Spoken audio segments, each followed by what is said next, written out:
السلام علیکم ورحمۃ اللہ وبرکاتہ۔ ناظرین کیسے ہیں؟ ٹھیک ہے، امید ہے آپ سب خیریت سے ہوں گے۔ اللہ تعالیٰ آپ سب کو ہمیشہ خوش رکھے۔ تو آج میں جو حدیث لے کر آیا ہوں، اس میں کلمہ طیبہ لا الہ الا اللہ، اس کی فضیلت نبی کریم صلی اللہ علیہ وسلم نے بتائی ہے۔ یہی وہ کلمہ ہے کہ جس کی بدولت ہم مسلمان ہیں، اور یہ کلمہ حاصل کرنے کے لیے صحابہ کرام نے بہت سی قربانیاں دی، اور پھر انہوں نے ہمارے جو محدثین تھے ان تک یہ دین اسلام، یہ کلمہ پہنچایا۔ اور یہی وجہ ہے کہ ہم نے یہ ملک پاکستان اس کلمے کی بدولت حاصل کیا تھا۔ اللہ تعالی ہم سب کو اس کلمے کی حفاظت کرنے کی توفیق عطا فرمائے۔ تو ناظرین، نبی کریم صلی اللہ علیہ وآلہ وسلم کی دو احادیث میں آپ سب کے سامنے رکھنا چاہتا ہوں۔ نبی کریم صلی اللہ علیہ وسلم کے صحابی حضرت معاذ بن جبل رضی اللہ تعالی عنہ سے مروی ہے، وہ بیان کرتے ہیں کہ نبی کریم صلی اللہ علیہ وسلم نے فرمایا کہ من شہد مخلصا فی قلبہ لا الہ الا اللہ دخل الجنہ۔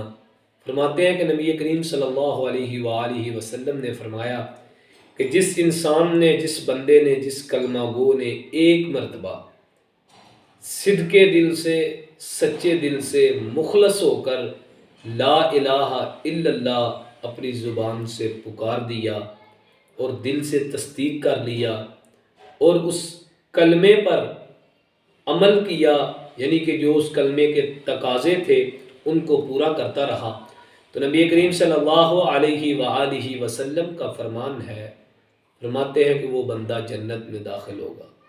جیسا کہ آپ سب کو پتہ ہے، ہمارا ٹاپک جنت کے اعمال ہیں کہ کون سے اعمال ہیں جن کی بدولت انسان جنت میں داخل ہو سکتا ہے۔ اسی حوالے سے نبی محترم صلی اللہ علیہ وسلم نے فرمایا، حضرت معاذ بن جبل اس حدیث کو روایت کرتے ہیں، فرماتے ہیں کہ حضور اکرم صلی اللہ علیہ وسلم نے فرمایا کہ جس نے ایک مرتبہ مخلصا فی قلبہ، صدقے دل سے، خالص ہوتے ہوئے لا الہ الا اللہ پکار دیا، وہ بندہ داخل ہو جائے گا جنت میں۔ مسند احمد میں یہ حدیث موجود ہے۔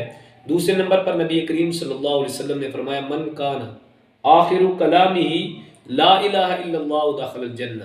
نبی کریم صلی اللہ علیہ وسلم نے فرمایا، یہ حدیث حضرت معاذ بن جبل رضی اللہ تعالی عنہ روایت کرتے ہیں، فرماتے ہیں حضور اکرم صلی اللہ علیہ وسلم نے فرمایا کہ جس انسان کا خاتمہ، دعا کرتے ہیں ہم کہ اللہ جب تک ہم زندہ رہے اسلام کے اوپر قائم رکھنا، اور جب ہماری موت کا وقت آئے، آخری وقت آئے، تو اللہ ہمارا خاتمہ بالایمان بنا دینا، یعنی کہ ہم ایمان پر اس دنیا سے جائیں۔ تو نبی کریم صلی اللہ علیہ وسلم نے فرمایا کہ جس انسان کا خاتمہ بالایمان ہوا، یعنی کہ آخری وقت لا الہ الا اللہ اس کی زبان پر جاری ہو گیا، حضور اکرم صلی اللہ علیہ وسلم نے فرمایا وہ بندہ جنت میں داخل ہوگا۔ تو اس کلمے کی بہت فضیلت ہے۔ اس کلمے کو صبح لا الہ الا اللہ کو 100 مرتبہ روزانہ پڑھنا چاہیے، اس کی ایک تسبیح کرنی چاہیے، اس کی بہت فضیلت ہے۔ یہی وہ کلمہ ہے کہ حضرت موسیٰ علیہ السلام نے اپنے اللہ سے پوچھا تھا کہ اللہ میں کیا پڑھوں کہ آپ کا قرب اور زیادہ مل سکے، تو اللہ پاک نے فرمایا کہ میرے موسیٰ تم لا الہ الا اللہ پڑھا کرو۔ اس کا مطلب ہے اللہ کے علاوہ کوئی معبود نہیں، اللہ کے علاوہ کوئی حاجت روا، مشکل کشا، کچھ بھی کوئی نہیں سوائے اللہ کے، یہ اس کا مطلب ہے۔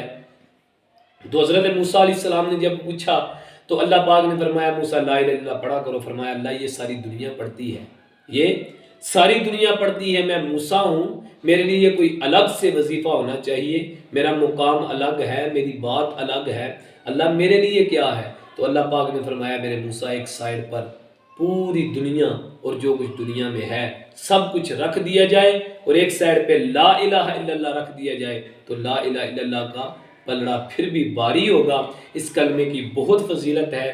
لا الہ الا اللہ جب انسان پڑھتا ہے تو وہ سارے جو باطل معبود ہیں ان کی نفی کر دیتا ہے، ہر چیز اللہ سے ہونے کا یقین ہمارے دل میں آ جانا چاہیے، اور دنیا سے کچھ بھی نہ ہونے کا یقین جب آتا ہے تو پھر لا الہ الا اللہ کا تقاضا پورا ہوتا ہے۔ اللہ تعالی ہم سب کو لا الہ الا اللہ پڑھ کر اس پر عمل کرنے کی اللہ ہم سب کو توفیق عطا فرمائے، اور اس کے تقاضوں کو پورا کرنے کے اللہ توفیق عطا فرمائے۔ وما توفیقی الا باللہ۔